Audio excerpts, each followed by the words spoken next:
interesting night for high school football here in Muncie. We are located at the Central Stadium behind Muncie Central High School, right behind the famed Muncie Central Fieldhouse in Muncie, where the Northside Titans play their home football games. Right now, their band and a lot of the student body on the field forming a channel for the Titans as they come out from the tunnel down below us, as they are revved up for their homecoming tonight against the Carmel Greyhounds. The Greyhounds, on their part, have to be revved up tonight also, because basically the past 3 weeks they have not been playing the type of football that they want to play, and that they know that they are capable of playing. Ever since the Warren Central football game, the emotion has not been there. The spontaneity, the intensity just has not been in the Greyhound football team, and they want to try to recover some of that tonight to prepare for not only Ben Davis and our homecoming next Friday night, but also the playoffs, which start the week after that. So the Greyhounds have something to prove tonight. The conference championship is on the line. If the Greyhounds win it, they are outright winners. Everybody else finishes in second place. If the Greyhounds should lose tonight to Muncie North, the Titans, the Greyhounds, Jay County, and Noblesville all would tie with 4-1 records for the Olympic Conference crown. So there is an awful lot at stake at Muncie North here tonight in this football game as the Greyhounds begin to channel out below us from underneath this nice stadium here at the Central Field. One thing you mentioned about this stadium I'd like to comment on is it's an old stadium, it's an old building, but it is in excellent condition, very clean, and very nice facilities. One other thing I'd like to mention, you said about the Greyhounds since the Warren Central game have looked pretty sluggish.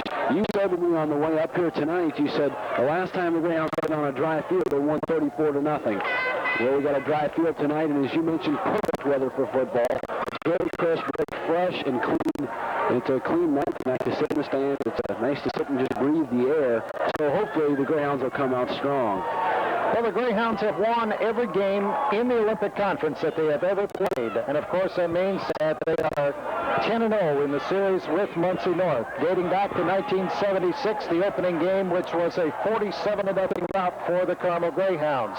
In those 10 years, the Greyhounds have amassed 411 points against the Titans, while Muncie North has put only 43 on the board in 10 years. So this has not been a very close series. The least points scored by a Greyhound team against Muncie North came back in 1980, one of the championship years, when they beat the Titans 28-7. That's the only time they've been under 5 touchdowns against a Muncie North ball club. There have been 5 shutouts in the series, including last year when the Greyhounds beat Muncie North at Carmel 33-0. So it has been a one-sided series, but Muncie North has had some talent throughout the years. Dave Durison is the one who stands out in my mind particularly, and they have had others. Durison, of course, now with the Chicago Bears playing professional football. Terry Hitchcock has done an outstanding job, but he just has not had the numbers. This is a small school. A lot of people don't realize that. They are 3A in size as far as the state IHSAA playoffs are concerned, 2 classes lower than the Greyhounds, and they are the smallest of the Muncie schools, a very small enrollment, but yet they have had a tremendous football program being built under Terry Hitchcock. And of course they have been well noted in past years for their basketball teams too, and some of the other sports. So tonight here on this football field, it will be an interesting matchup between the Greyhounds and the Muncie North Titans. As the lineups now being announced out on the field, Muncie North has won the toss and will receive to begin the ball game from our left to our right. So here is that offense that will be coming at you and trying to penetrate that Greyhound defense, which has been the mainstay for 1986. At quarterback, it'll be number 12, Brad Hart, a 6-foot, 175-pound junior who has been forced into action because of injuries to the first 2 quarterbacks for the Muncie North Titans. At tailback, a great one, Craig Pryor, 5'9", 190, and a senior. The fullback who opens up the holes for him, Leland Wilhoit. He is 5'8", 160 pounds. And, or make that Eric Wentz. Wilhoit is the flanker. Eric Wentz is 6'1", 190 pounds, and the fullback. The center will be Robert Benkin, 5'7", only 160 pounds. He'll have his work cut out for him going up against John Gomer, who's up near 240 pounds. At tackle, it'll be Keith Brown, 6'2", 215. The other tackle, Larry Pickett, 6'1", 210. The guards will be Dave Rick at 6'2", 180, and Dave Pippin at 5'9", 170. The tight end, Robert Eidson, who's 6 foot, 165 pounds, and the split end will be Lynn Crouch, 6'2", 160 pounds. The Titans send back deep to receive the kickoff, number 22, George Pegas. He'll be the deep man. He'll be flanked up front by Travis Montgomery, number 45, and on the far side, Cicero Chimbanda. So the Titans are ready to receive the kickoff of John Dillon as we are ready to go on an absolutely perfect night for high school football. Hope you'll stay tuned right here to the voice of the Greyhounds, WHJE. And to call the play-by-play, here's John Griffin. Thank you, Mr. Gregg, and hopefully, as we mentioned, the Greyhounds will get things going here tonight. The helmets are raised on the far side for the Greyhound bench. There's a lot of fans here at Muncie North. As we mentioned, it's their homecoming. They're all getting chang and setting off for the kickoff. The game is now officially underway, and Chimbanda lets it bounce, and it goes back to the deep man. He's up to the 10, the 15, and that's all the farther he's going to get. The man receiving the kickoff that time, Travis Montgomery. He's got to about his 13 and might have gotten to his 15, and that's about all the farther he got. Let's see, they're setting the chains now, and they're going to spot it just outside the 15, call it the 16-yard line. So Muncie North in a hole to begin the ball game against this Greyhound defense. Now the Titans will probably try to go wide or to the air against the Greyhounds. Right, one of the flankers comes to the far right side, and now they shift a couple other receivers off to his side. Backs in the I formation, pitch back to Pryor, trying to get to the right side. Met by Kemper and then tripped up after a gain of about 4. But good, strong, hard running as well. The coaches told us we'd see in this game. Well, that's exactly what Muncie North is going to try to do. They think they can take advantage of their speed against the Greyhounds' size. They cannot go up the middle against the Greyhounds. That, I think, their head coach, Terry Hitchcock, out now admitted to us in our pregame show. So they're going to try to go wide, and the Greyhounds are going to have to pursue. Montgomery and Vega split to the far right side. Backs in the eye, this time behind Hart. 2nd and 9 now for the Titans. The option play now rolling around to his right. He's going to throw, unloads it across the middle, picked off by David Lewis at the 25, now tripped up at the 20, and the Greyhounds will take over on their first possession right there. A good break, and once again, the Greyhound defense setting up the scoring opportunity for the offense. Well, I think this has been so typical, and you've got to remember the young quarterback out there, Brad Hart. That's his first 2 snaps from center as far as we know this year, because he has not been the starting quarterback. Bill Spurner has been doing that, and their number 2 man also is out, Dave Barr. So third string quarterback, first pass right into the hands, Dave Lewis intercept, and the Greyhounds will try to take advantage. 2 tight ends set for Carmel, 1st and 10 from the Titan 20. Kennelly comes in motion, Grimm and Dillon in the eye behind Paget. Long count, giving it to Grimm, going straight across the middle, burst forward, tripped up now after a pickup of about 7, so we'll call it a 2nd and 3 now for Carmel. Well, the Greyhounds, I think, right here will just go straightaway football, starting from the Titan 20-yard line where Lewis was finally brought down. And they are going to be very difficult to stop for the Titans going straight ahead because of the size differential. Full house backfield now for Carmel, 2nd and 3. A Grimm across the left side this time. His 2nd carry on the 2nd play from scrimmage for Carmel. He's going to be close to the first down, which will stop the clock to move the chains. They pick up the first down. And they spot it at the 10-yard line, so a gain of 3 to pick up the first down for the Carmel Greyhounds at the 10 or just outside the 10 by maybe a half a football length. Once again, the full house backfield for Carmel. Sharp, Grimm, and Carter. It's Grimm across the right side this time. Bursts forward. He fell once he got across the line, but still was able to pick up 3 yards. Yeah, just straight ahead football, nothing fancy. Handoff left, handoff right, and pounded into the end zone. That's what the Greyhounds are going to try to do and take advantage of the big break on the pass interception by David Lewis. A real bone and backbreaker that time for the Titans. Yeah, I'll talk about that in just a minute. Full house backfield, 2nd and goal from the 7 now for Carmel. Paget looks left and right, calling the signals. Grimm once again across the left side, burst forward, touchdown Greyhounds. On top, 6-0 early here.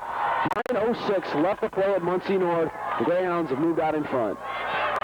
Well, again, nothing fancy, just power football straight ahead, and the Greyhounds are going to be able to do that all night long against Muncie North. They have some big men out there, but the Greyhounds, I think, have more experienced big men, and John Dillon will try to add the extra point.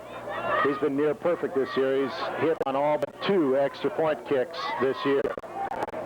Kennelly will hold for Carmel. It's a good snap, and the kick is right through the uprights and good. The Greyhounds now out on top 7-0 with the conversion. Now, you were going to speak briefly on before the snap. You tried to about the interception.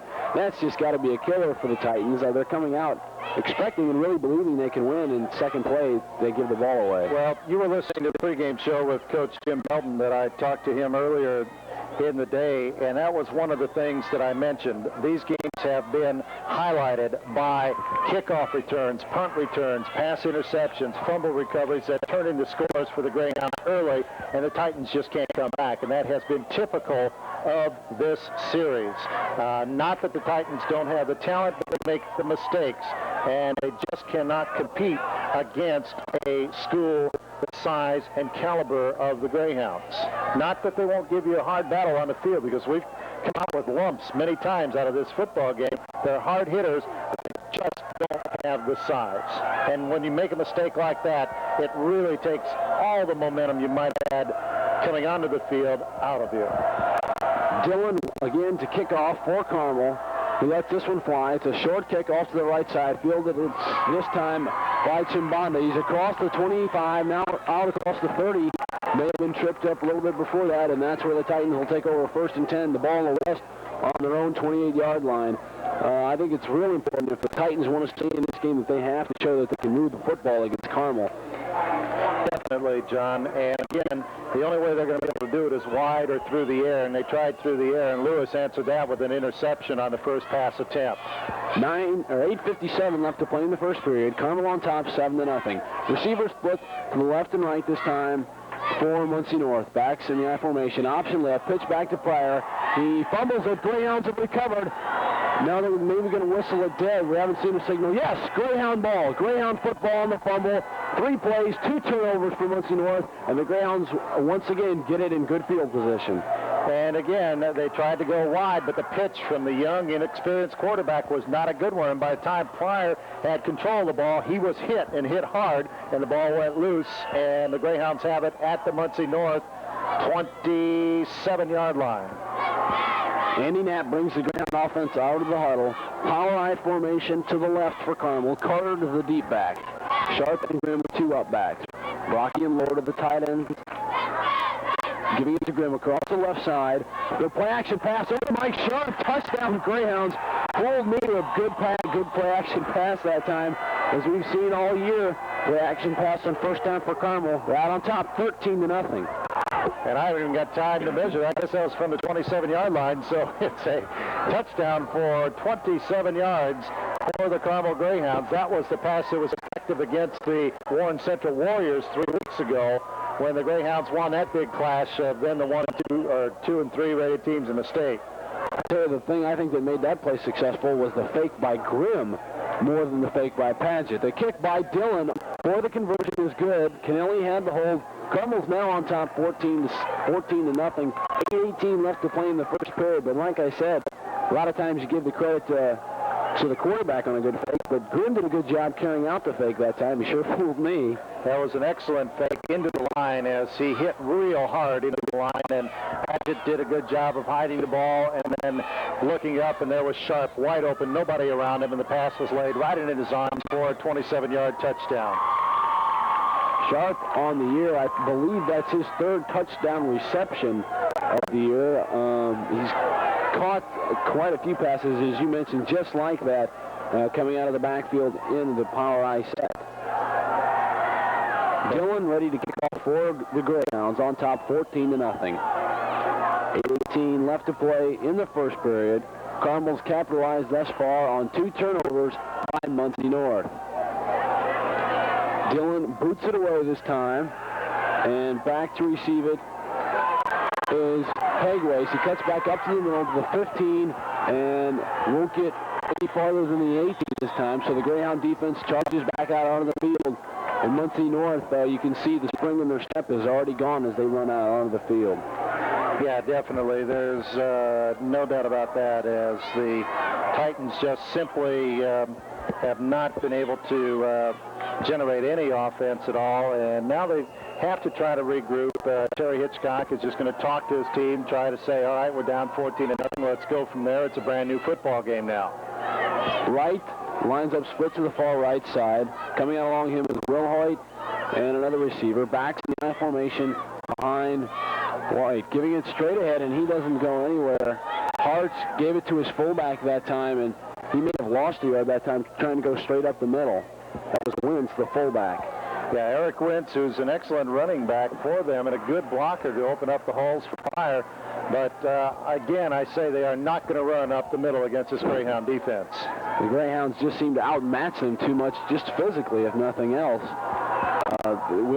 Most Greyhound fans know that these guys are talented, big guys, but their physical size, if nothing else, is impressive enough. Receivers split to the left and right for the Titan.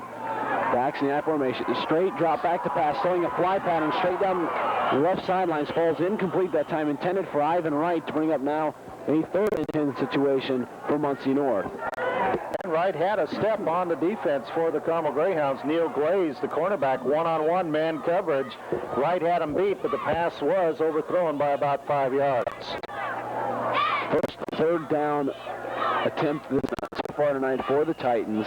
7:12 left to play in the first period. 14-0, Carmel's on top. The ball's placed down at the Muncie North, I believe the Muncie North 18-yard line, 3rd and 10. This time 2 receivers come to the far right side, 1 to the left. Backs in the I formation. The draw play to Pryor going straight up the middle, across the 20 to the 22-yard line, and now the Greyhound defense has stopped him once again. Didn't get the turnover, but they held the Titans in check. Now they're going to come out onto the field with the punting unit.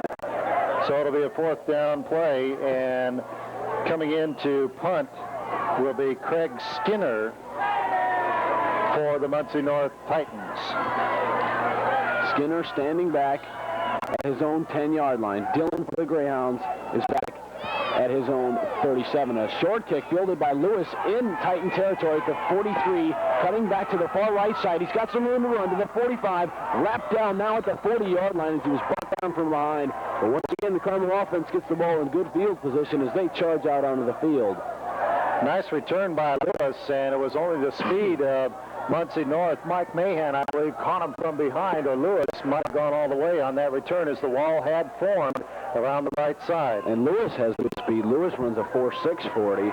So the Greyhounds do have speed at certain positions, but maybe not the overall speed that some teams have. Smith and Crady are the 2 receivers now for the Greyhounds to the left side. Back in the I formation now. Paget, play action pass, drop back behind the line of scrimmage at the 43-yard line of the Titans, and that fired up some Muncie North fans, and that's the first thing they've had to cheer about all night. And that'll be a big loss back from the 36 to the 47, a loss of 11 on the play, on the sack. 5:45 left in the first period. This time Kelly and Crady go to the right side. Lord lines up in the tight end spot on the left. Grimm and Dillon in the I formation. 2nd and 19 for Carmel from the Titan 43. Paget drops straight back to pass. Sets up a screen to Dillon. He gets it at the 45 to the 40. Now Dillon's down to the 35. Cut back up inside near the 25-yard line. So a good pickup. Falling short of the first down, I believe, however, to bring up a 3rd and 3 situation. But we've seen the Greyhounds last week. They tried to set up that screen quite a few times against Jay County, and this is the first time it really broke loose. 19-yard pickup down to the 28-yard line, where it will be 3rd and about 3 for the Greyhounds. 2 tight ends set this time for Carmel. Brocky and Lord. Gunderson, the flanker, comes to the left side. Flags are tossed in the air. Official stops the clock. We have to wait and see the signal. Muncie North is clapping out there, so we'll have to wait and see what the call is going to be from our referee here tonight. Greyhounds are moving back. And marking off 10 yards. It's an equipment problem for the Carmel Greyhounds. So now it will be 3rd and 8. I guess he only went back 5 yards, so it'll be 3rd and 8 instead of 3rd and 3. The officials start the clock, and Bill Padgett has to call a timeout. He's confused. That penalty, I think, really upset the Greyhound offensive unit. We'll try to set the offensive line for you right now. Matt Elliott's playing left tackle, Chuck Andrews left guard, Andy Knapp the center. Bo Belden at this point right now is going both ways for the Greyhounds, playing right guard on offense and inside linebacker on defense. And the right tackle is Mark McDonough. Lord and Brocky are the 2 tight ends right now. Grimm and Dillon in the backfield, and Padgett is standing on the sidelines right now after calling the timeout, talking to Coach Belden. 14-0 is the Greyhound lead. 4:46 left to play in the first period. It's homecoming here at Muncie North, and so far the Greyhounds have put a damper on the festivities. Yeah, the Greyhounds have been the homecoming opponent for Muncie North the past couple of times we've come up here, and no one really wants that. But that's just the way the scheduling has worked out. Well, Bill Padgett is halfway back out onto the field. Now he comes back, and Coach Belden now walks out with him to the offensive huddle. The ball is placed down right now on the Titan 33-yard line with a 3rd and 8 situation for Carmel. The fans are very quiet here. Before the game, they were very fired up, as we might mention here on the Muncie North side. But they haven't had much to cheer about. On the far side, you can see a decent Carmel crowd, considering the drive up to Muncie. But when you consider that they've had to sit at home in the rain for the past couple of weeks, you figure maybe we had more rooters even on the road. Yeah, it'd be nice to have a lot more people here, but again, you got to believe that a lot of people have that same feeling. Why come up there and see, a runaway game? That's a lot of the thinking around Carmel. Grady and Smith are 2 receivers split to the left. Play action pass. Padgett now rolls through the left side. He's got some room to run. He tucks it away. He's to the 30. Spins away. May have picked up the first down. It'll be very close. He's down near the 27-yard line, and that's just about to the point he had to go. I believe he did pick up the first down, but he took a lick when he got the ball. They'll spot it all the way down to the 23, where his body came flying down, which is good for the first down. And Bill would better be careful on those kind of tackles and not go up into the air trying to hurdle somebody, because that's when you can get hurt. So the ball was spotted at the 23-yard line. He did a lot of running for 5 yards, but he did pick up the first down. Crady comes split to the far left side. Kennelly lines up in the slot back position on the left. Where the tight end now switches over to the right. Dylan Grimm in the I formation. Kennelly now goes in motion. Pitch back to Dylan, trying to get to the outside, cuts it back up, and stopped right at the line of scrimmage. Good defensive play that time by the Titans. Pick up maybe one to call it 2nd and 9 from the Muncie North 21-yard line. Well, that time the Greyhounds tried to go outside, similar to what Muncie North has tried to do, and again, the Titans defensed it, as they do have the speed to cut you down on the outside, but I don't think they have the strength to stop the Greyhounds straight ahead between the tackles. Smith and Gunderson are flanked out to the far right side. Backs in the I formation behind Padgett. Option play to the left side. Pitches it back to Dylan. He's across the line of scrimmage to the 25. Picks up the first down to the 15. Inside the 10. Maybe down to the 6-yard line. Good hard running by John Dillon. A couple of cutbacks and good blocking that time. Gets inside the 10-yard line. 1st and goal for Carmel now. 3:18 left to play in the first period. Play was well set up, and Dillon did a good job breaking it from the 22 down to, it's very difficult to see where they're going to spot it, about the 6-yard line, I guess. That's what we'll call it anyway. From this angle, we can't tell. The field is in excellent condition for this late in the year, considering all the rain that we've had, but the line markers down there are very dim, and we are not all that high up where we can look down on the line markers at especially that end zone. So let's call it the 6-yard line. 1st and goal. Full house backfield for Carmel. Quick snap. Grimm fakes it to Grimm. A belly option. Padgett keeps it in. Touchdown Greyhounds. Once again, a good fake by Mike Grimm going across the left side. Padgett had the option. Decided to keep it. 20-0. Carmel's now on top. With 3:01 left to be played yet in the first period of play. So the Greyhounds have taken advantage of 2 Muncie North miscues, and then following a punt, they go 36 yards in 6 plays for the score. And John Dillon will try to add the extra point with 3:01 left to be played in the first period of play. The Hounds up 21-0 now as Dillon adds the extra point. Chuck Andrews with the snap and Kennelly with the hold that time for Carmel. You know, they're out in front 21-0 right now. But unfortunately, I'm sure that Mr. Belden would like to get a little bit more working on his passing game. But if you come out passing with a 21-0 lead, a lot of times you're going to find some unhappy coaches, much like a team by the name of Warren Central found last year. Well, you've got to do what you need to do to get ready for the playoffs, too. And the Greyhounds basically, I won't say dressed their playoff team tonight, but it's pretty close. A lot of seniors. It is a team that is one that probably would be the 50 people that will dress for the playoffs, as that is the maximum limit. Only one sophomore came on the trip. Quarterback Jay Samala, 6'5" sophomore. He's wearing number 11 in the varsity jerseys. John Dillon set the kickoff for the Greyhounds now. 3:01 left to play in the first period. Helmets are up on the Greyhound far side. Fielded by Montgomery Harris. Reverse this time. Ivan Wright's got the ball. He's back at his 10-yard line. Now cuts back.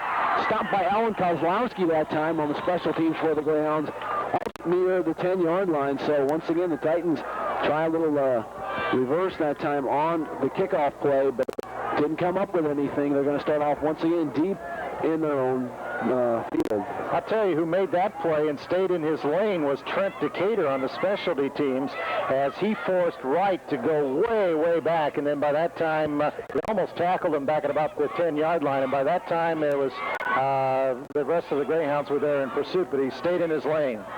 Split backfield this time for the Titans, giving it straight ahead to Wentz, the fullback. He moves out. The ball was placed at the 15, and he moved out to about the 17. Maybe not that far, to the 16. 2nd and 9 now for Muncie North. 21-0. Carmel's on top. 2:25 left to play in the first period. Greyhound sideline right now, very intense, and it looks as if with the opening breaks, the Greyhounds have really come here to play football tonight for the first time in about a month. Right, the receiver split to one side, and Will Hoyt to the other. Backs, Wentz, and Pryor split back straight behind the quarterback. Quick pitch around the side of Pryor and drilled by John Rasky. That's about the only word you want to use to describe it. You may have heard the hitting of the pads through the microphone. Dropped back for a loss of 8 to bring up a 3rd and 17 situation now for Muncie North. What a hit by Rasky. Well, Rasky just wrapped him up, and had that pitch been an instant slower, Rasky would have intercepted it for a touchdown, because he was in the backfield, not fooled at all by that move. This time, Will Hoyt and Wright go to the far right side. Pryor and Wentz line up split behind Hart. A draw play, a fumble this time, and the Greyhounds have recovered it again, I believe. We haven't seen a signal. Yes, Greyhound football. Matt Elliott comes away with it this time. There was a problem with the exchange, and now Carmel gets the ball again in good field position. And once again, the defense for the Carmel Greyhounds makes the big play. Yeah, there was a mix-up in the backfield that time as quarterback Brad Hart looked like he wanted to option down the line and actually ran into one of his own players, and I think that more than anything else jarred the ball loose. Matt Elliott was there in the backfield area. Just picked up the ball for the Hounds, who have it now at the north side 9-yard line, 1st and goal. Full house backfield now for Carmel. Grimm across the left side, jumps forward. No signal to whether he got into the end zone. I think he fell short. They're going to probably mark it at the Titan 1-yard line. Grimm very close to the score. So 2nd and goal now. That's placed down just outside the 2. 44 seconds left to play in the first period as Carmel approaches the line of scrimmage once again. They're on top 21-0, looking for another score. Grimm across the left side this time. Touchdown Greyhounds. Mike Grimm puts the Greyhounds on top. He's a scoring leader for the Greyhounds. Puts them more than on top, 27-0. 30 seconds left to play in the first period.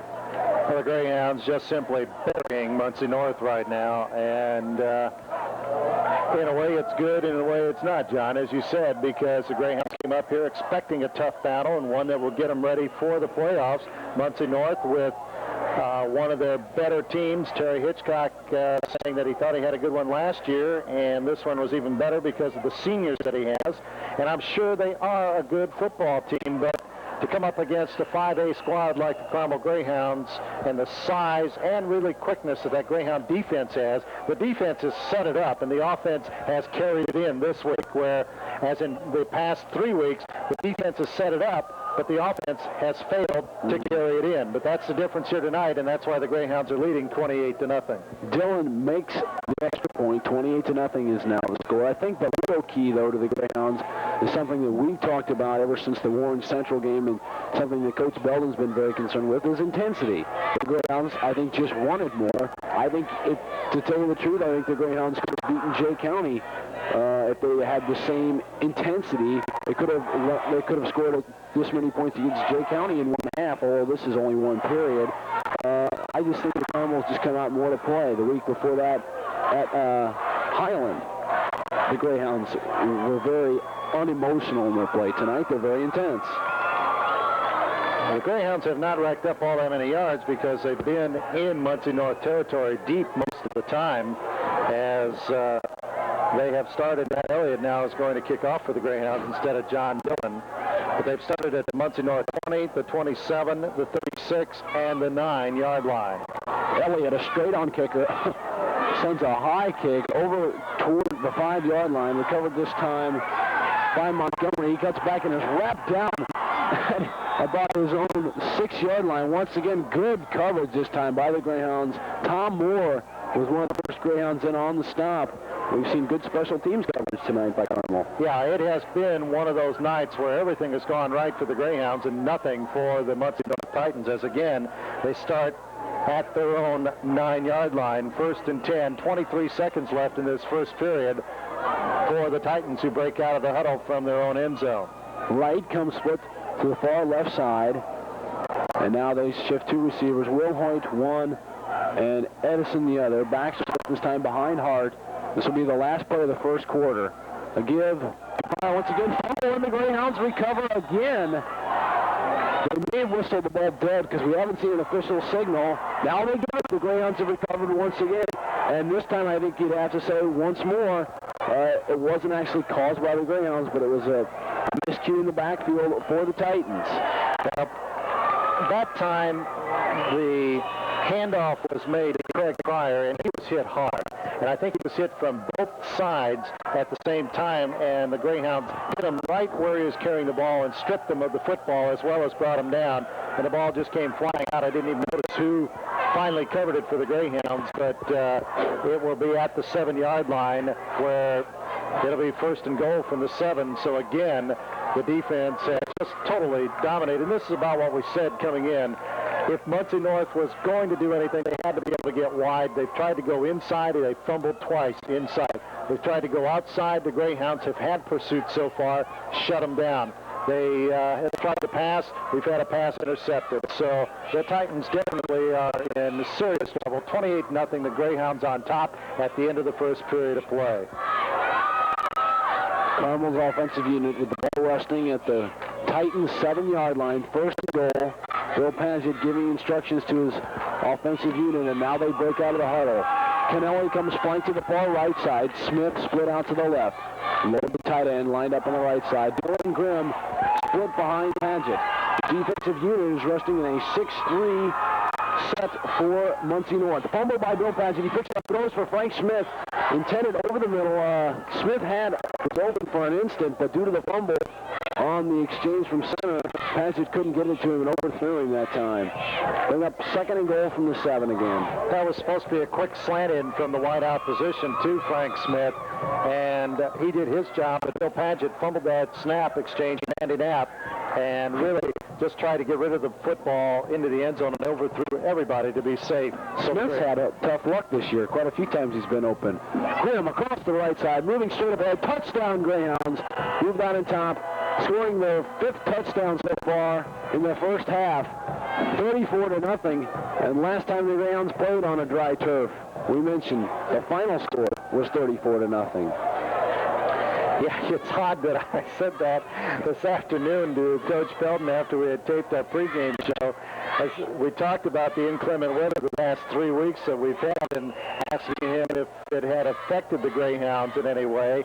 And he said, yeah, it probably had, but not using that as any excuse or anything. But after the interview was over, as Dylan kicks the extra point, and it is good to make it 35-0, I said to Coach Felton as he was walking out, I said, Coach, it's going to be a nice night for football tonight. And he said, yeah.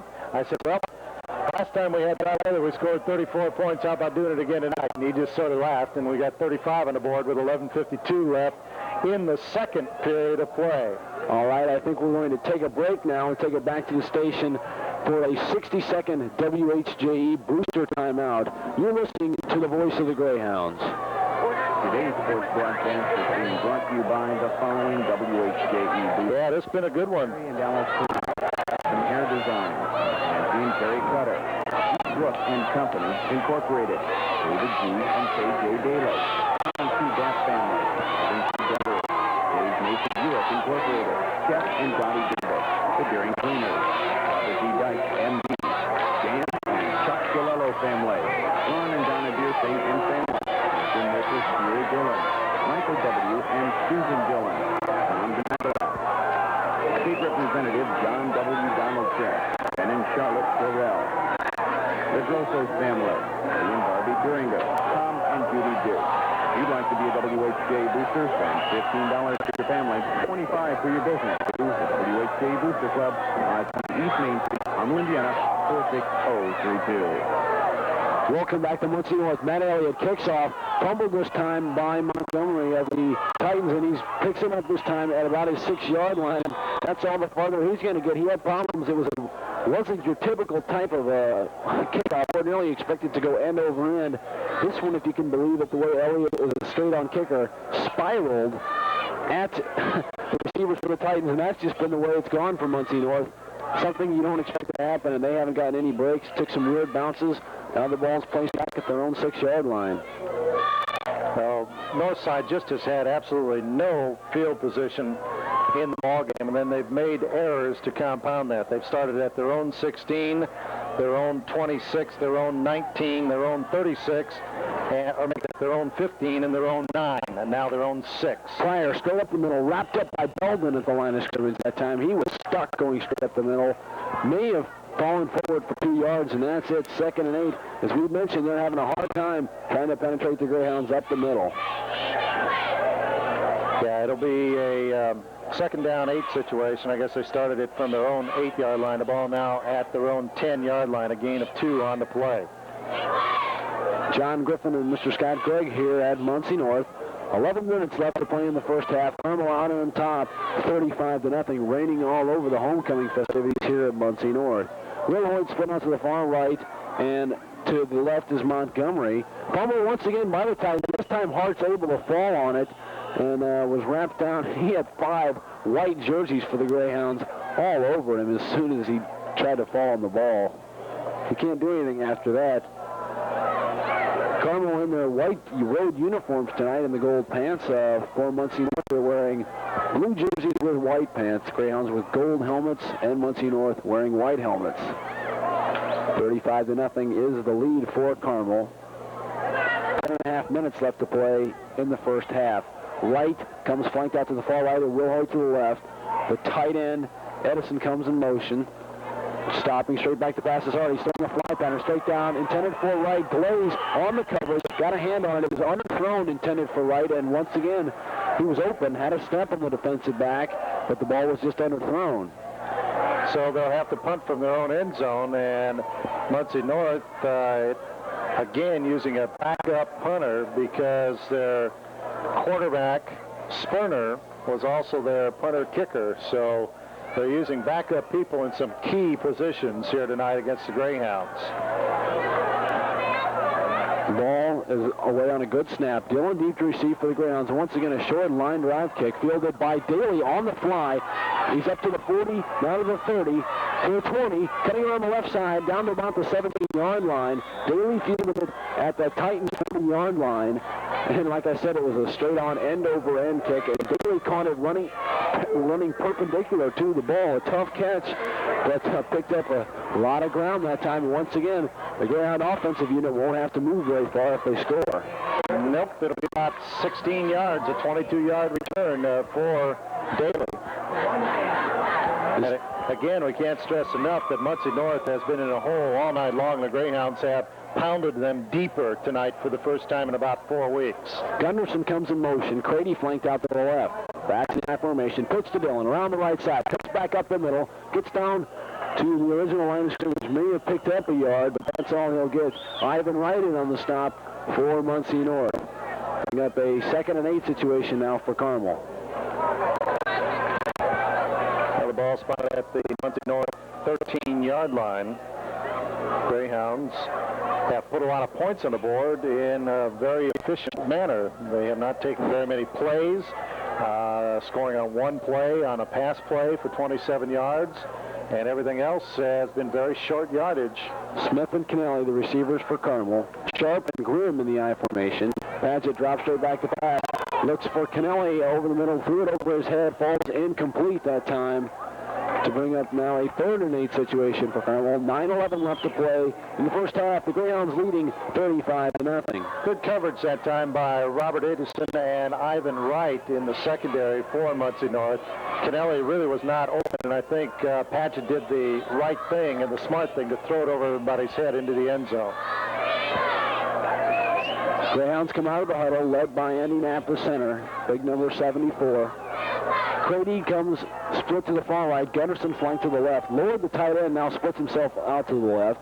Sharp and Grimm in the eye behind Padgett. 3rd and 8 from the Muncie North 14. A draw play to Mike Sharp. He's got the first down as he's tripped up inside the 5-yard line, but there's a penalty flag on the field, and that's in the general vicinity of a holding call, so we'll have to wait and see. But a good call by the Carmel offensive coaching staff. A big gaping hole up the middle for Mike Sharp. They went all the way down to the 3-yard line, a gain of 10, which would have been good enough for the first down, and the Titans will have the option. Either Towner or McDonough was responsible for the hold, and we'll have to see Muncie North being talked to. Craig Pryor, the defensive captain, will accept the penalty, and they will march it off from the spot of the foul, which was about the 13-yard line or the line of scrimmage. It is a hold, so it's a 10-yard mark-off against the Greyhounds. And again, it was somebody on the right side, either Towner or McDonough, who held because they were both right in the area of where the flag went down. So instead of 1st and goal from the 3, it's 3rd and 16 for Carmel from the Muncie North 21. Smith and Kennelly both go to the left side. Sharp and Grimm line up split behind Padgett. Lord, the tight end, lines up on the right side. Padgett barking out the signals. Drops straight back to pass. Looking along the left side. Pump fakes. It falls out of his hand. Got it to Sharp coming out of the backfield. Excuse me, he falls down for a gain of maybe 1 to bring up a 4th and 15 situation now for Carmel. Well, I doubt if you'd see the Greyhounds try a field goal in this particular position. They really don't need it. Well, it would be a 37-yard attempt. It might be good to give John Dillon some experience from that depth and not try for the score, which is apparently what they're going to do right here, because basically they have to score or get very close to. Shotgun formation for Carmel. Gunderson and Crady split to the left and right. Padgett gets a good snap, throws over the middle, intended for Gunderson, in and out of his hands, and he got drilled. It would have been close to the first down, but he just got hammered as soon as the ball reached him. Good defensive play by Muncie North as they stop the Greyhounds for the first time tonight. 8:12 left to play in the first half. Carmel on top 35-0, and that brought a cheer out of the fans here on the Muncie North side. Yeah, that was Craig Pryor again back there on coverage, along with Greg Owen, and they crunched Gunderson. He would have been short of the first down anyway. And Northside takes over at their own 19-yard line, 1st and 10. The Greyhounds lining up in their usual 5-2 defensive alignment. Now John Daly, the strong safety, moves out over the right side. We'll keep you informed how the Rover defense works tonight for the Greyhounds. Pryor going across the right side, picks up 3, maybe 4 yards across the right side before he's stopped by Hagan, Belden, and Ledoux for Carmel. Well, the Greyhounds and their coaches now have to try to keep from getting complacent with a 35-0 lead. Obviously, that's easy to do. But now is when you want to bear down and build up that mental toughness, that mental intensity, and don't let anybody out of the hole that you have them buried into right now. Don't let them get on the board or even get the field position. Receivers, Will Hoyt comes to the one side and right to the other side.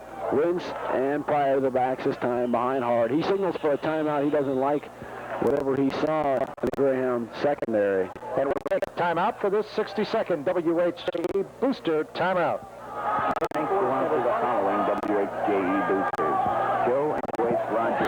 I don't know what that was. Brian and Sharon Rosenberg. Haskell and Sandra Ross. Brian and Donna Ruick family. Bob and Nancy Rule. Vladimir and Margaret Saba. Ed and Judy Fack. Tom and Susan Valentine. Elton Becky Sampson. F.P. Sarno. Bill E. and Pat Hinkle. Ed and Linda Hagenhoff. Snyder. J. Snyder, CTO, attorney 814. Earl and Pat Scott family. Lindsay, Seaman, Mark, and Fiona Scott. And Dorothy Scott. And Evelyn Seeley. I'll take it when we come back. I want to add a booster here. WHA Booster, please send a check. $15 for your family. $25 for your business. Visit WHA Booster Club, 520 East Main Street, Carmel, Indiana, 46032. Back at Muncie North High School, where it's 35-0. The Greyhounds on top, second period of play. And we'd like to add another booster to our list, as a new one came in this week. A longtime friend and booster of WHJE, Miss Minnie Doan. And Minnie, thanks for your contributions, as we also thank everyone else in the Greyhound Booster Club and the WHJE Booster Club for making these broadcasts possible. Minnie Doan, our newest WHJE booster of this week. 35-0 our score. The Greyhounds on top. 7:31 left in the second period of play. It'll be 2nd and 6 for the Muncie North Titans from their own 24-yard line. Coming out of the huddle, it's Montgomery and Will Hoyt to one side. The backs are in the I formation behind Hart. Play action pass. He rolls to his right. Looks long down the sidelines for Will Hoyt. Picked off by Lewis at midfield. He's to the 45. Gets a block. A flag is thrown. He's cutting back. He's to the 20-yard line, but it'll be called back for a clip against John Raskey. That's the block you heard me call instantly. But I guess you could call it a clip. He hit him from behind. But a pretty exciting play at that time as Lewis ran it back 30 yards before it was brought down. That's the second interception of the night tonight. And it will come back as the Greyhounds will start outside of Muncie North territory for the first time. But that was a mighty close call on that clip, too, because the man turned at the last instant after Raskey had set up for the block on the wall, and the flag came out. So it was close, but they're going to call it a 15-yard clip against the Greyhounds. It'll be back to their own approximately 39-yard line, where they'll start 1st and 10. They'll mark it right at 40, apparently. 1st and 10 for the Greyhounds from that point. This will be a good test for Carmel, however, to see how they move the ball on offense. This will be the first time they've had to move the ball any more than 27 yards. That's been the longest drive, or 36 yards. That's been the longest drive so far in the ball game. The ball's placed out at their own 40-yard line, 1st and 10. Smith and Kennelly, the two wide receivers, flank to the left side. Dillon and Grimm in the I formation behind Bill Paget. 7:18 left to play in the first half. 35-0 is the score. Grimm across the left side to the 45. Picked up and hops over a defender at the 47. But not after a pickup of 7. They're going to give him 8 yards. Calling 2nd and 2 now for Carmel from their own 48-yard line.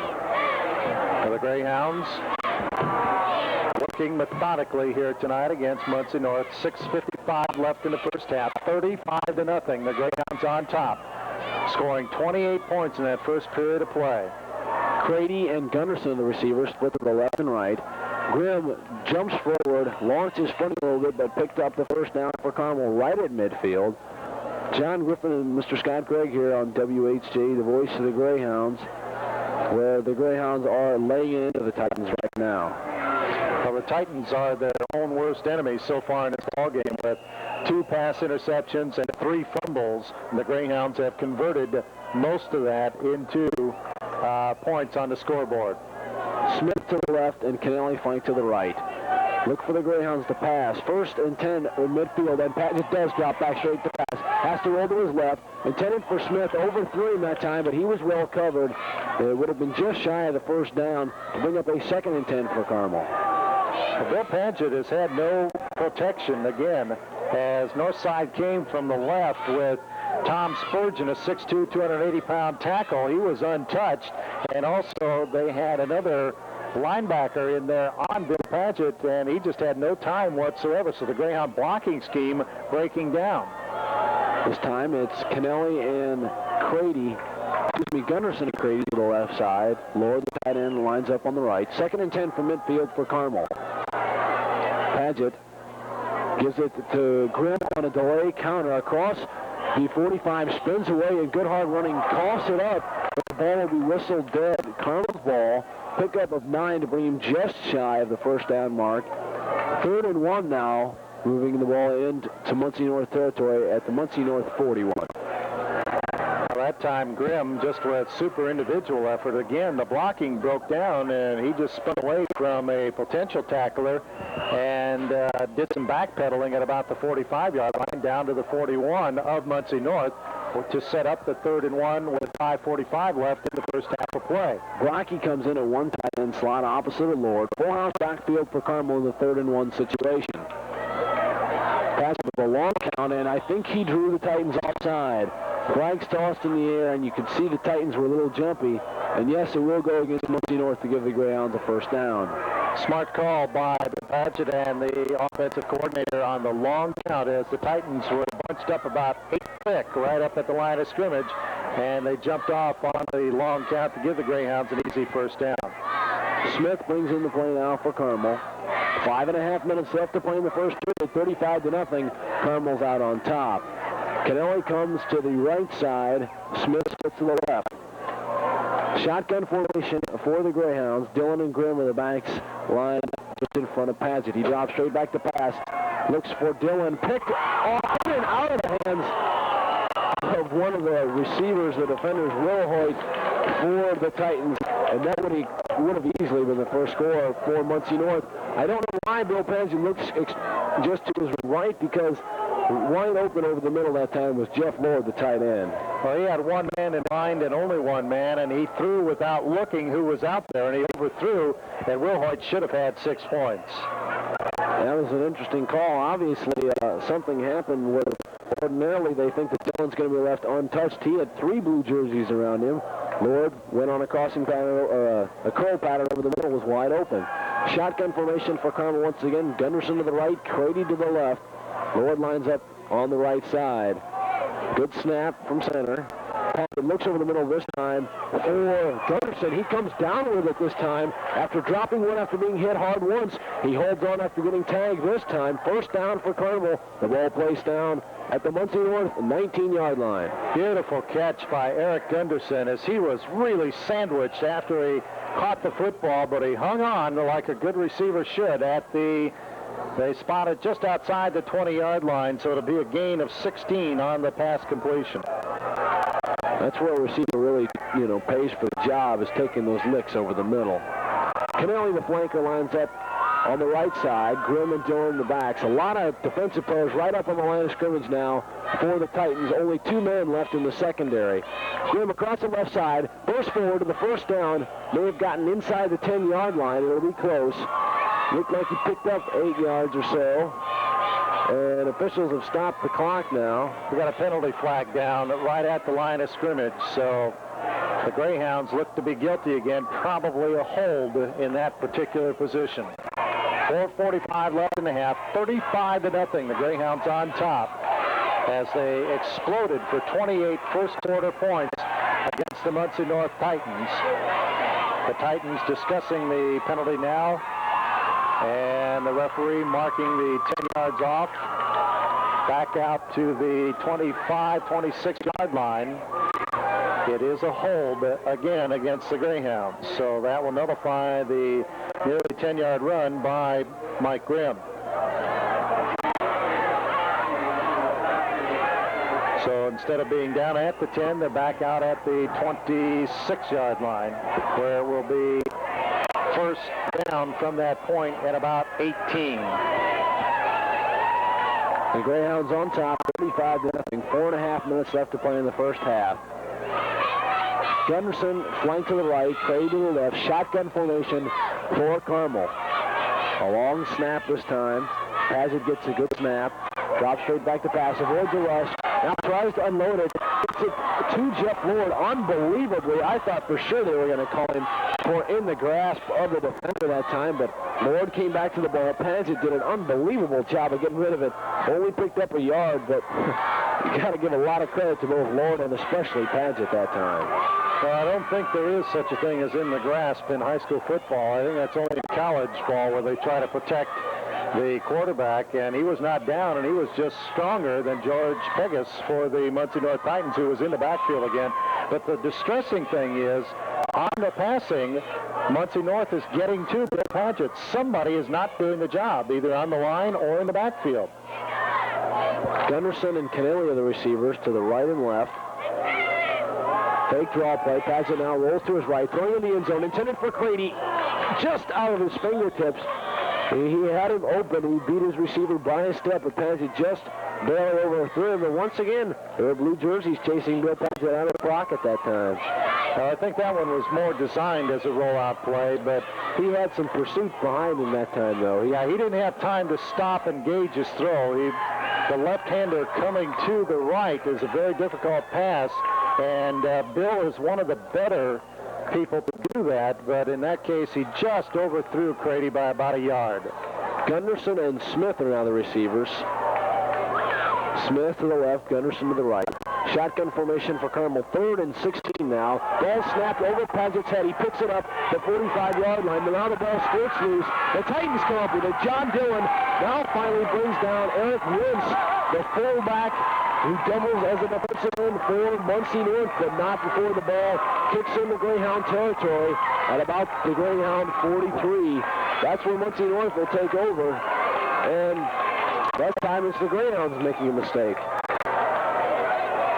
And that is a loss from the 26 back to the 50 would be 24, and add four more, 28 yards. That's going to come off the rushing totals of the Carmel Greyhounds in that kind of a situation. Muncie North has the ball with 3:14 remaining to be played in the half, down 35-0. Right. This is the first time, by the way, Muncie North is in Carmel territory. Pryor across the right side, puts forward, picks up 5, 6, now 10 yards as he got good, strong running. Under 3 minutes left to play, but Muncie North trying to put a score on the board. Got the first opportunity. And they did get the first down, a gain of 11 down to the Carmel 35-yard line. And again, here's a situation where the Greyhounds cannot back off of that intensity. They've got to stop Muncie North for their pride and for their satisfaction to keep them out of the end zone right now. Excuse me, John, but that is still the #1 defense out there for the Greyhounds. The Greyhounds lining up in that 5-2 alignment. 2 receivers to the left for Muncie North. The counter to Pryor across the right side, trying to burst forward. He's quick and has good, strong running. Picks up 3 yards before he's brought down by Daly and Hagan that time on the right side. 2nd and 7 now for Muncie North. Pryor is an interesting runner. He does have speed, but he likes to bowl people over too. He's very strong with leg power and upper body strength also. He's not very big, as he is only 5'9" and 190 pounds, and people around here think that he can play college football, but question that 5'9" size. Backs are in the I formation, Pryor being the deep back. A draw play, he goes across the left side, Belvin hits him, and he's finally dropped loose. The fumble this time, and the Greyhounds think they've got it. Pryor had picked up the first down. If they don't rule a fumble, the officials are trying to unpile everybody. Greyhound football. So as you mentioned, the Greyhounds had to try and stop the Titans. Hagan is down on the bottom of the pile, coming up with the recovery. You said Carmel had to do it for their pride and to get the mental toughness, and the defense has been tough all year. They do it once again. And that was second effort where he actually lost the football, because Bo Belton had him at about the 30-yard line, and he sprung loose from Bo, and it was on that spin around from Bo where he was double teamed and hit again and fumbled once again for the Muncie North Titans, and the Greyhounds have it 1st and 10 from their own 29-yard line with 1:40 left on the clock. Backs in the I formation. Kennelly and Smith are the two receivers, split to the right and left. Lord, the tight end on the right side. Grimm straight ahead, pulls his way forward, got the first down, and now falls across the 31-yard line. Now up to the 36, I believe, is where it's going to be marked down. So it'll be a good pickup on the play for the Carmel Greyhounds as they started from their own 24 and now out to the 36 or 7-yard line. Knapp brings the Greyhound offensive unit out of the huddle. Gunderson and Grady are now the receivers. 1st and 10 for Carmel. 1:10 and counting left to be played in the first half. Muncie North fans are trying to start the wave here in front of us. Paget drops straight back to pass. Hope fake over the middle, intended for Gunderson. In and out of the hands of the defender that time for Muncie North. Greg Bowen. Gunderson is well covered over the middle to bring up the 2nd and 10 now for Carmel. But you don't see the Greyhounds shying away from their passing game, even with a 35-0 lead. Now, the Gunderson had 3 blue jerseys as Bowen, Will Hoyt, and also Pryor was back there defensively. And it's a good thing he threw it as far as he did, or it would have been intercepted. One thing I just was surprised at is the Greyhounds aren't afraid to come out throwing. I guess they want to polish that offensive unit. They've got to polish the offensive unit, and the early scores didn't do it. Smith and Kelly are again the receivers. 2nd and 10 now for Carmel. A fake draw play to Dillon. Paget rolls to his left. He's got Smith wide open down over the field. Hits Lord, though, in the Titans territory. Knocked out of bounds at the 36-yard line, maybe the 35. He had 2 receivers wide open on the left side. Smith long, he was down at about the 25, and Lord was down at the 45. He hit Lord, picked up the first down, and moved it into Titan territory. 30-yard pass play, and it will be spotted at the Titan 34-yard line. 1st and 10 for the Greyhounds, and that time with the roll to the left, Bill Paget had enough time, and Jeff Lord found the open seam in the secondary. 49 seconds left to play in the first half. Anderson and Craig are the 2 receivers for Carmel. Grimm and Dillon split this time. Behind Paget, pop pass over the middle, intended.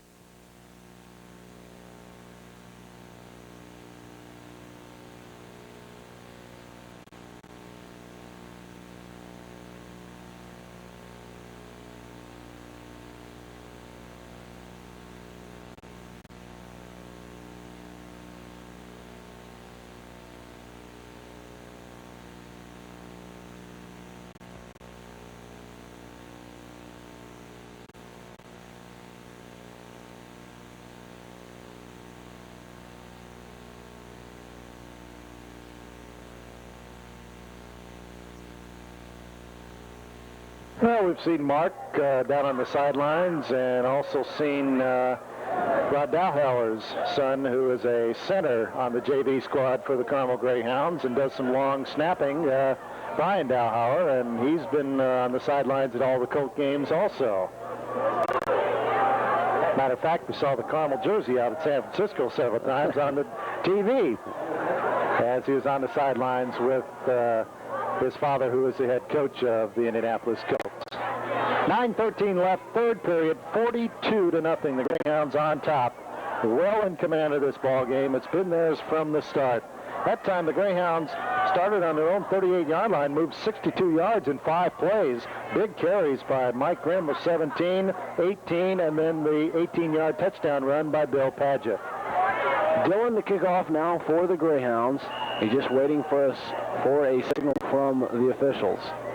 Dillon approaches the ball and gets away. A high kick off to the left side, fielded by Montgomery at his 15. Running along the right side to the 20. Knocked out of bounds at about the 22-yard line by Kozlowski, Kemper, and a host of other white jerseys down on the left side. That's where the Titans will take over on their own 22-yard line, 1st and 10. Excuse me, 25. And as you mentioned, good specialty team play there by the Carmel Greyhounds, as it has been all night long. They mark it out at the 26-yard line now, so they start at their own 26, 1st and 10.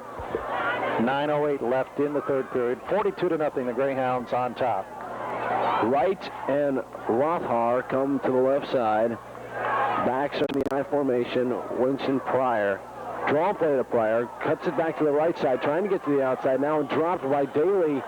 Is a good pursuit that time after a pickup of 4 yards, moving it out near the 30-yard line. 2nd and 6 now for the Titans. It's a good thing that Daly did have the pursuit, because Pryor did a nice job of cutting it back and got away from Drossos and Hagan, and had Daly not been there, he could have gone the distance. Pryor's quick. I've been surprised. He doesn't hesitate when he makes a move. He's very quick, and very quick with his decisions also. Rothhauer and this time Montgomery come to the left side. And the backs are in the I formation behind Hart. Dive play straight up the middle, giving it to the fullback Winston. He doesn't go very far. May have struggled forward for about a yard to bring up a 3rd and 5 situation. As we thought going into the contest, the Titans wouldn't be able to run up the middle, and they haven't gone any place when they've gone up the middle. Or at least if it's been a straight ahead play. Once in a while, a dive or a draw or a counter might work up the middle, but actually Muncie North hasn't gone anywhere when they come straight at the Carmel Greyhounds. Ivan Wright lines up as the flank on the left side. Now Wilhide moves over to the right, pitch back to Pryor, trying to get to the outside right. Gets one block, now going to be knocked out of bounds by 2 or 3 Greyhounds. Once again, good pursuit that time. Lewis, Belden, Hagan, Kemper, Glaze, and Daly were all in on the stop for Carmel. And that's what it takes to stop a good running back like Craig Pryor is. As they knocked him out of bounds at the 31 or 32-yard line. No gain on the play. Let's call it the 31, so it'll be 4th and 5 for Muncie North, and back to do the punting again will be Skinner.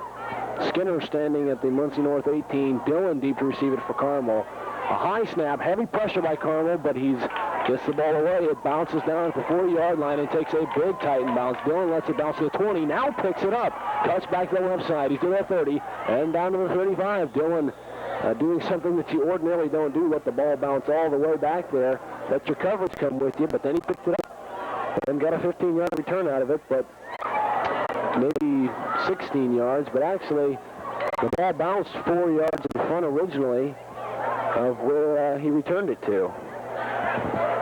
Well, it was a 49-yard punt with the roll, and Dillon just picked it up, figuring that he had enough time, and if he could break by that first man from Muncie North, he'd have some clear sailing back into Titan territory. They did a good job on the return. First string offense still in for Carmel. Pads it over center. Gunderson comes in motion with the 2 tight ends set. Backs in the eye. Michigan counter to Dillon. Across the 40. Tripped up at the 43-yard line, but once again, a good straight-ahead running for Carmel. I believe Toby Cole is in to play fullback for the Greyhounds. Or is that Brian Sharp? It's Brian Sharp, the senior fullback for the Greyhounds. But other than that, it's the starting offensive unit. I think you'll see some new faces coming into the ball game for the Greyhounds now as we move deep into the third period, and the Hounds up 42-0. 6:40 left to play. Paget looks over center. Kennelly flanked to the far right. 2nd and 4 now for Carmel. Brian Sharp, the ball carrier, tries to bull his way ahead straight forward. Doesn't get much. May have picked up a yard. 3rd and 3 now for Carmel. The ball placed down at the Greyhound 44-yard line.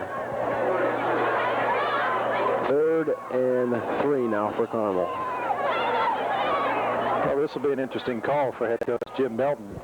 See if he goes deep or tries to go straight ahead with Sharp, Dillon, and Sharp, I believe, in the backfield. Full house, power I formation. Mike Sharp, the ball carrier. Deep back, went across the right side. He may have got the first down. If they give him his forward progress, he got the first down. One of the Titans grabbed one of his legs and was spinning him around backwards. He got the first down. The ball placed down at the Carmel 48-yard line. 5:46 left to play. 42-0 is the Greyhound lead. It'll be interesting to see how much longer the Greyhounds first-string offensive unit is left in there. One more score. If they score, I think they will. One more score.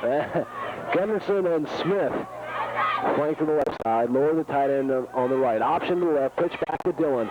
He's in line of scrimmage and met and dropped slightly behind at that time. Good pursuit. Greg Bowen, the cornerback on that side for the Muncie North Titans, not fooled at all by that play and coming in on the pursuit to drop Dillon for a loss of about a yard. That is not to be confused with the Greg Bowen on the Carmel side. No. I know his parents are probably sitting at home listening right now, so they're probably thanking me for mentioning his name to the Bowens. Smith and Kennelly, the receiver. Smith to the left, Kennelly to the right. Sharp and Dillon, Brian Sharp, are in the I formation. Brian Sharp going to draw across the left side, doubles his way into Titan territory to the 47-yard line. Pick up a 5 to bring up a 3rd and 5 situation now for the Greyhounds, who've moved into Titan territory. 4:28 and counting left to play in the 3rd period. Well, Brian Sharp seeing his first action since the Noblesville game when he had 6 carries for 29 yards and a 4.9 average. So he is getting some experience here, and that's what the Greyhounds need, is to get everybody experience heading into the playoffs. Greyhounds offensive unit breaks the huddle now.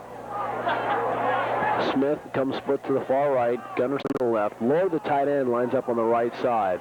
The Greyhounds, it's a good thing they signaled for the timeout because I believe they had 2 seconds left on the clock when before the... We'll take 60 seconds here for a WHJ booster timeout. You're listening to the voice of the Greyhounds. Today's broadcast is being brought to you by the following WHJE boosters.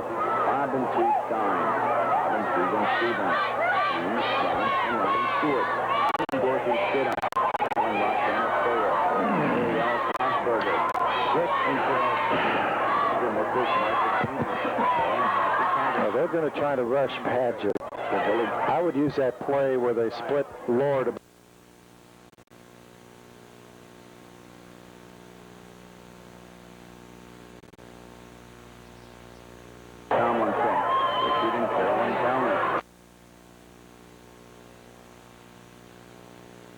Got knocked out a little bit.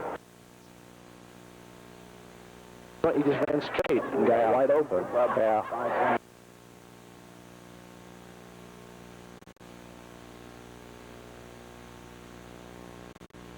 And again, we wish to thank our newest WHJ booster, Miss Minnie Doan of Carmel. Our thanks to her and all the other WHJE and Greyhound Booster Club members who have helped make this broadcast possible. 3rd and 5 for Carmel from the Titan 47.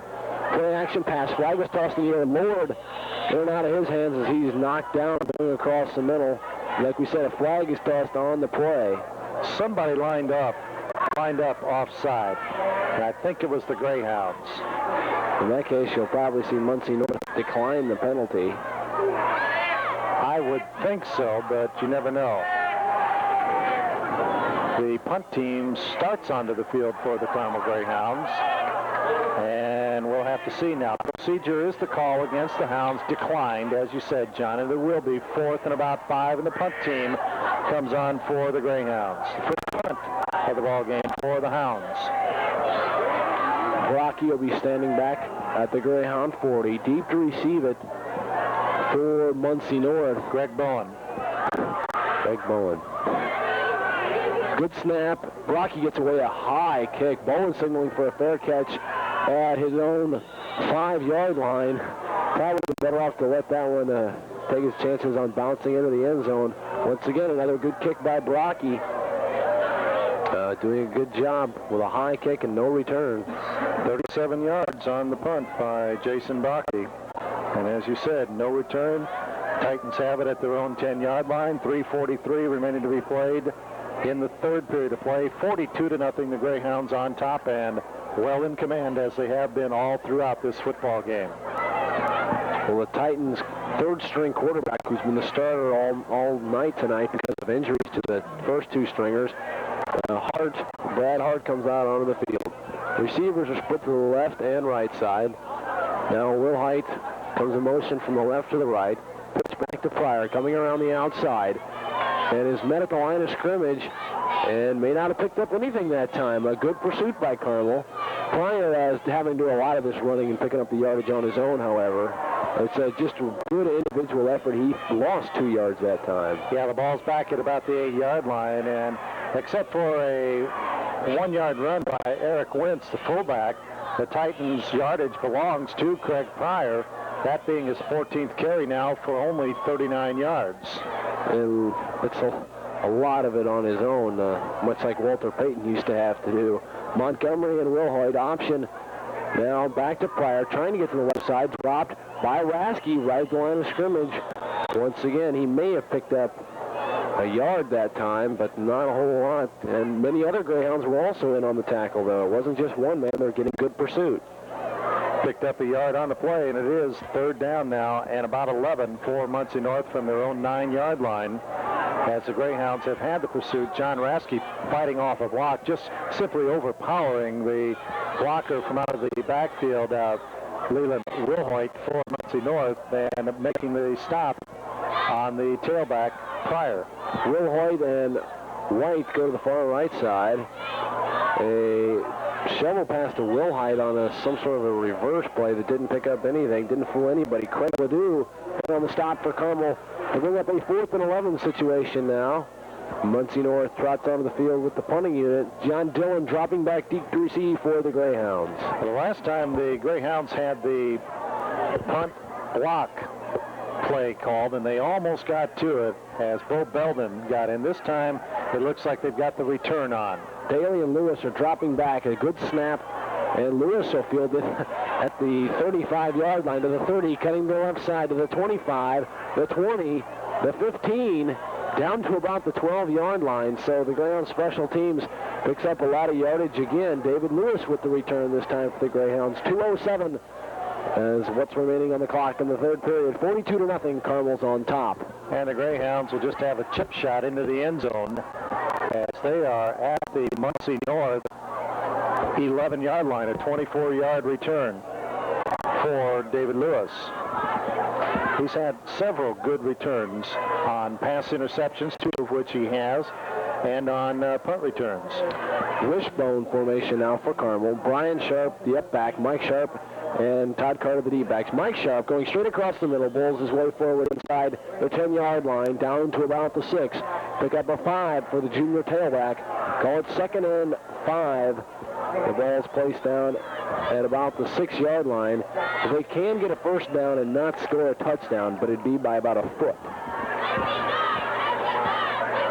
Well, Mike Sharp is a good, solid runner for the Carmel Greyhounds, the 3rd man into the backfield when they go to the wishbone. Which is what they're lined up in again once more. Brian Sharp across the left side. He didn't get in the end zone, but he's just shy.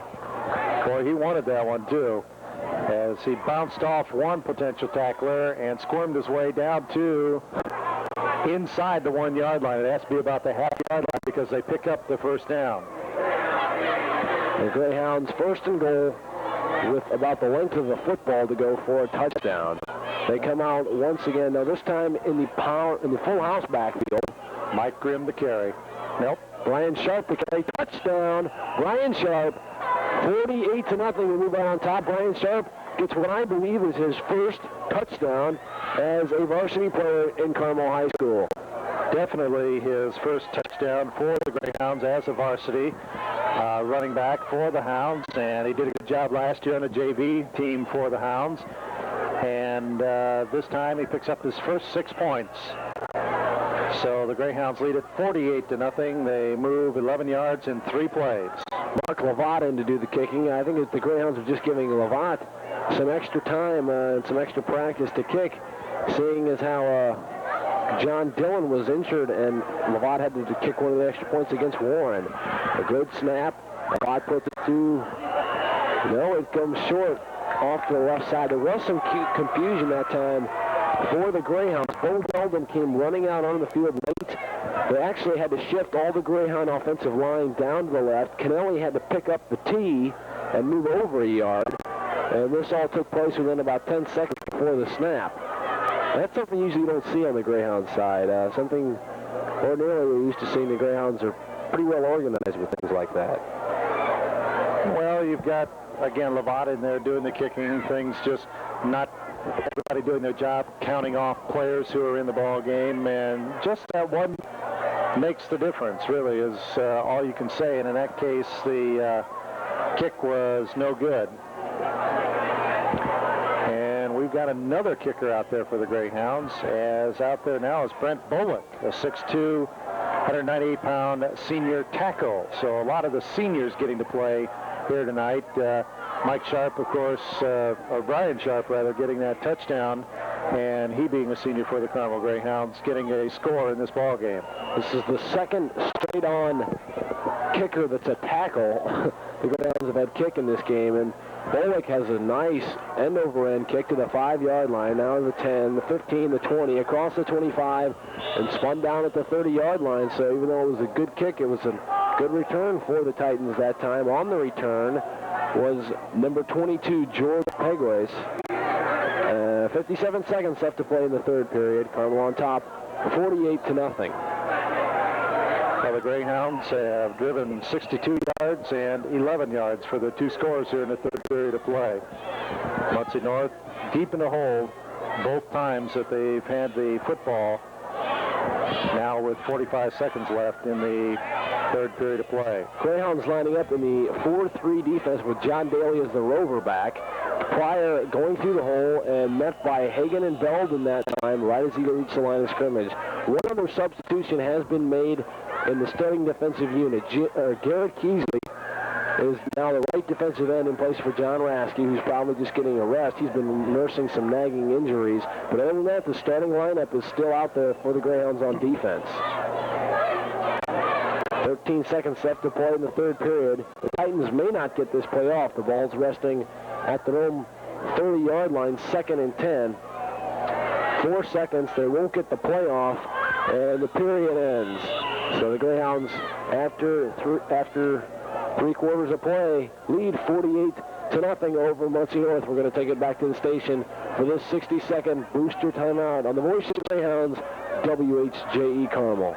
Our thanks belongs to the following WHJE boosters: John and Doris Herman, Bill and Judy Heron, Jack and Ellie Hoffman, Bill and Mary Jo Hoffman, John C. Holcomb, Mr. and Mrs. G. Frank Holland, the David Holmes family, Bob and Mary Holston, Bruce J. Hopkins, M.D., Mr. and Mrs. Larry Howie, Jim and Sally Hubbard, Hank and Carol Buter, Indiana Lighting Center, Indiana Power Transmission Systems Incorporated, Bruce and Steve Inskeep, Dr. and Mrs. Philip H. Bruce and Steve. Dr. and Mrs. Tom Irvin, Charles and Margaret Itzel, Stan and Marcia Isaac, Dr. and Mrs. John Itz, Jack and Susie Jenny. If you'd like to be a WHJ booster, please send $15 for your family and $5 for your business to the WHJE Booster Club, 520 East Main Street. They completed the pass. 032. Your name will be added to the list. Welcome back to Muncie North. I'm John Griffin. Sitting alongside me is Mr. Scott Gregg. On the first play of the fourth quarter, Muncie North completed their first pass of the night, a 9-yarder to Ivan White. To bring up a 3rd and 1 situation now for Muncie North. The ball resting on their own 39-yard line. 48-0, the Greyhounds are out on top. We're just into the fourth period of play. And we've got some substitutions in for the Greyhounds, too. Jack Smith is in at defensive end on the left side now, replacing Chris Drossos. On a 3rd and 1 situation, they tried to go up the middle, and I don't think they picked up anything that time. You see, we try and mention some other names. J.D. Harold. Trent Cater's down there. David Moore. They stopped him short, by the way, on that run, so it's 4th and less than 1. David Moore played a good game last weekend. I'd like to comment on that. He comes in and plays nose tackle or linebacker sometimes. He can play both. Had a good game last week against Jay County, but as far as I know, this is the first action he's seen so far tonight. 4th and under a yard for the Titans. They bring receivers to the left and right this time, Montgomery and Wilhoit. Pryor in the deep back position. They get the pitch to him on the left side. First down to the 45, to the 50, to the 47-yard line of Carmel before he's finally dragged down. by David Lewis out of the far side. Good pursuit that time. The Greyhounds had everybody bunched up in the line of scrimmage, and once he got around him, he had some room to run. Yeah, 14-yard pickup, the biggest carry for Muncie North into Carmel territory at the 46-yard line. Greyhounds had what they call that tornado defense out there, with everybody bunching up on the center as they were going to try to get in as quickly as they could to the backfield, but Pryor, with his excellent speed, got to the outside, and it was a good job by Neil Glaze to bring him down in open field. Dropping straight back to pass. Hart lobs one downfield. Intended for White. He's caught it. Touchdown. Titans, the first score of the night. Neil Glaze was right with White that time. They bumped into him. White, maybe being a little bit bigger, was able to come down with it. 48-6 the score now stands. And the fans on the Muncie North side finally got something to really celebrate about on this homecoming game here in Muncie. Well, I'll tell you, that pass has been open with Neil Glaze on the coverage 2 or possibly 3 other times. And that time, the pitch from Brad Hart, the quarterback, was beautiful. And Ivan Wright just simply bounced off Neil Glaze and into the end zone for a 46-yard touchdown with 9:57 remaining to be played in the ball game. The bad snap is kicked away. Will Height, the holder, runs over, but is wrapped down by Larry Kemper and a couple others. Flags are tossed in the air, and the way they were tossed at the time and at the angle looks like a face masking penalty. Yeah, I think that's going to be the call, and Muncie North will get another shot at it. We'll have to wait and see. The kicker on extra points is Cicero. Regular season here in the state, and then everybody's into the playoffs, and they play for 6 more weeks of playoffs. Good evening to you. This was the final night of the regular season for the state's high school football teams, and up at Carmel, the Greyhounds were trying to finish with a perfect record of 8-0 when the second-ranked team in Class 5A entertained a pretty darn good Ben Davis ball club. Ben Davis coach Dick Dullahan led Carmel to the state title 8 years ago. But tonight, Mike Grimm for the Greyhounds. A 10-yard run here, setting up a touchdown that would put Carmel on top of Ben Davis's Giants 12-7. Grimm gets the 6 right there from 5 yards out. And then Bill Padgett will throw the scoring strike to Eric Gunderson in the 4th quarter. Southpaw winds and fires 31-14. Carmel 8-0 on the regular season. At Plainfield, a very emotional night for the Quakers, ranked 7th in Class 4A, playing host to South. But here's an exciter to get us going. Cecina's Casey Lappler on the draw with the night's only touchdown against Brebeuf. It's a 65-yarder and lets Cecina upset the Braves losers for the 2nd consecutive week, this time 6-2. Ron Colley's Tony Farrell made it look easy, hitting Mark Heisig in the end zone for 6, and it almost was that easy. 33-0, Ron Colley over Columbus North. Gonna have to save those 2 big ones for you for just a second. Package not ready. Let's go over to Arlington, where the Golden Knights, Thomas Mills and Chris Fallowfield, were putting some heavy lumps on Manuel's James Pruitt, who makes it to the line of scrimmage. That's it. Arlington wins it 14-7. Well, Walter Murray, who's not exactly excited about cold weather, will get his pro debut with the Colts this weekend in Buffalo. Supposed to be about 55, so that's acceptable. Clark Kellogg has conquered his insurance problems, and today was in uniform to tackle his knees rehabilitation step 2. He went on the road with the ball club. Good luck to the big one. Larry Bird got 28 tonight in the Celts win over Houston. These were not 2, that's right. Spectacular shot, but as they say in Miami, it no count. You can't shoot over the backboard. You can see the World Series tomorrow night at 7 here on WTHR. The Red Sox are going to find it extremely necessary to keep those 2 little guys, Dykstra and Backman, off the base paths. Very important. Those guys are the spark plugs of their team, and they get on, they start trouble, and you know, it's going to be very important to keep them off the bases to stop any rallies. Indiana's Hoosiers, where the Terre Haute Flash number 32 Tony Thompson has been progressing nicely Saturday, 30 yards in the ground on a touchdown. Minnesota counters with Darryl No Relation Thompson. It's really come on well for him, and I think he's given them a good boost there with their offensive running game. Now, we'll see if the Hoosiers softened up Ohio State for Purdue. Ohio State, not the Buckeyes teams of the past, and can be beaten. Rod Woodson, a certain All-America, says he is ready. We're going to be fired up to play Ohio State. Ohio State's a good football team, got a lot of talent. And we're going to have to pay our best our ability to beat Ohio State. So this week we're going to go out and practice and work hard and get a little better. Not many better kickers around than Ball State's Johnny Dietrich. He had a breeze behind him on this record shot, but 62 yards still impressive. Paul Judell's Cardinals have to stop Kent State's Pat Young. He is, very elusive. He is extremely quick, and we just have to contain him and not underestimate his ability to run the ball. Now here's Lee Owens with those two big games. Lee? It was homecoming at Carmel, and Greyhound running back Mike Grimm put on a show. This 5-yarder in the second half gave Carmel a 12-7 lead over Ben Davis. It was one of 3 touchdowns Grimm scored tonight. He ended with 114 yards, but he wasn't the entire show. Hang on to your seats as Eric Gunderson hauls in Bill Padgett's pass to make it 24-7. Mike Sharp added another, and Carmel wins big, 31-14. At Lawrence North, things started slow, but then Dwayne Stubbs got the home crowd on its feet when he broke this 56-yard run. Then, as quick as you could say touchdown, Scott Hammersley hit Bob Burton for one of his 3 touchdown passes for the night. Lawrence North beats Perry Meridian 21-7. I'm Lee Owens, News Center 13 Sports. Watch for your favorite score now. Brownsburg kills Avon 50-0. Carmel's victory over Ben Davis. Then Jay County a victory over Belmont. And Cecina beats Brebeuf. Washington a winner over Ripple. Tipton by 1 over Western. Don Colley's big victory from Columbus North. East Club Shelbyville. And Eastern Hancock over Knightstown. Only got a deuce there. Franklin Central beats Decatur Central. And Center Grove over Greenfield Central. Richmond a winner by a tray over Kokomo. We have Southeastern a victory tonight over Sheridan. That's a biggie. Indiana Deaf 34-6 over Edinburgh. And New Palestine clobbers Lapel. Lawrence Central by a tray from Pike. Northmont, its first undefeated season, beats Frankfort. Lebanon shuts out Southmont. And Tipton over Alexandria. Monrovia over Cascade 41-9. Noblesville shuts out Mooresville. Mount Vernon likewise over Yorktown. And Lawrence North beats Perry Meridian, while Northwest takes Ritter 23-6.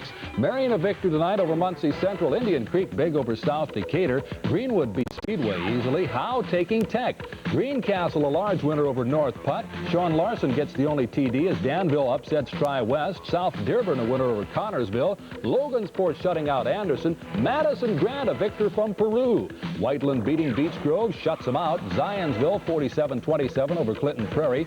And Manual loses to Arlington 14-7. Just a couple more things. Our Czechs win tonight in overtime over Fort Wayne 7-6. And Michael Andretti has the big speed today at Phoenix 162.